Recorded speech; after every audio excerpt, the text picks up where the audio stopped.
সবাইকে শুভেচ্ছা জানাচ্ছি।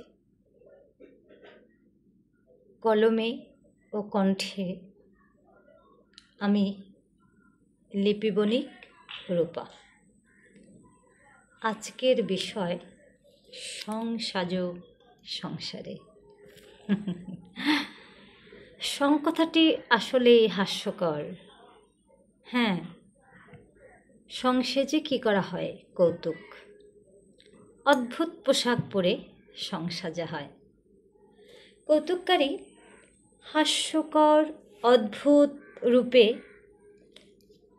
সেজেও অভিনয় করে আমাদের মনোরঞ্জন করেন।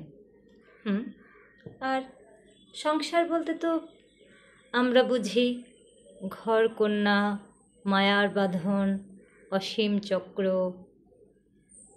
হ্যাঁ, যাই বলুন না কেন, সাজো সংসারে। তো আমি কেন সাজতে যাব? ব্যক্তিত্বের সঙ্গে মানিয়ে নেওয়ার জন্যই আমি সাজব। আসলে মানসিকভাবে সব কিছু মোকাবেলার জন্যই সাজতে হয়। নিজের ইচ্ছা, নিজের চাহিদা, এসব কিছুর সাথে খাপ খাওয়ার জন্যই আমি সাজব। এই জগতে কিছু সাধন করতে হলে নিজেকে সেইভাবে গড়ে তুলতে হবে এবং মানসিক প্রস্তুতি গ্রহণ করতে হবে।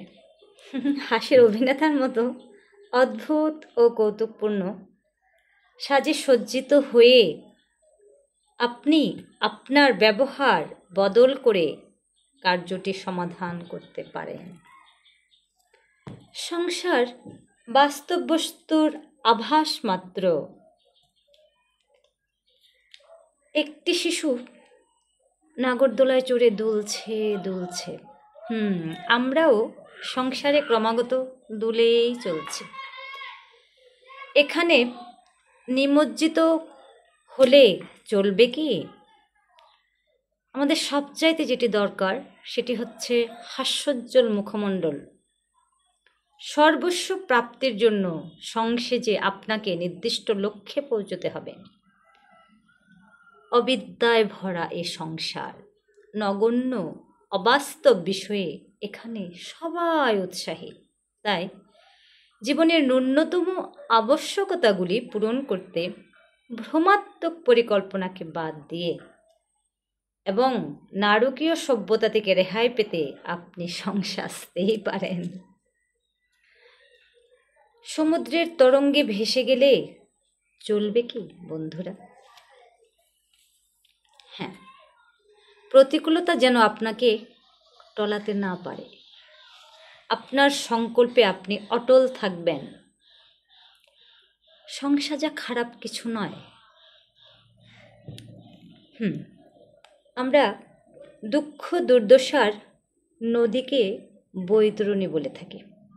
আপনি যদি সম্রাটও হন বা কাঞ্চন বা সোনা দিয়ে অলঙ্কৃত বা উজ্জ্বল হন, তবু রবি ডুবলে যেমন সব কিছুই আধার হয়ে যায়, তেমনি আপনি যত পরাক্রমশালী হন না কেন, আপনার নিজেকে আপনি কখনো একা রক্ষা করতে পারবেন না। তাই আপনি কি করবেন? সাজবেন, নীরব থাকবেন, খোলা হবেন না। নিত্য প্রবাহমান নদীর অসংখ্য তরঙ্গ থাকে। আমরা সংসারে সবাই শুধু একসাথে হাঁটছি। আমরা পথের সঙ্গী সবাই, কিন্তু গন্তব্য কিন্তু যার যার আলাদা। তবে সব ব্যক্তি কুলায় ফিরবে। আমাদের শুধু কয়েকদিনের দেখাশোনা, কয়েকদিনের পরিচয়। তবু আমরা এত বেশি হাহাকার করি যে আমরা আসল কাজটাই ঠিক মতো গুছিয়ে নিতে পারি না। তাই সংসারে আমাদেরকে আমাদের নিজের লক্ষ্যটা গুছিয়ে নিতে হবে।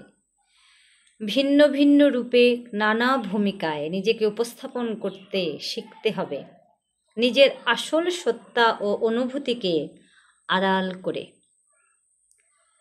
বিশেষ মুহূর্তে বিশেষ পরিস্থিতিতে আপনাকে নিজেকেই নিজে তুলে ধরতে হবে, প্রকাশ করতে হবে।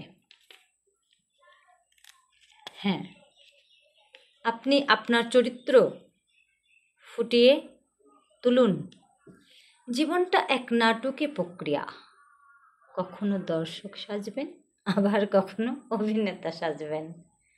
এই সংসারই সংসাজাই সার। অনেক অনেক ধন্যবাদ বন্ধুরা, অনেক ধন্যবাদ।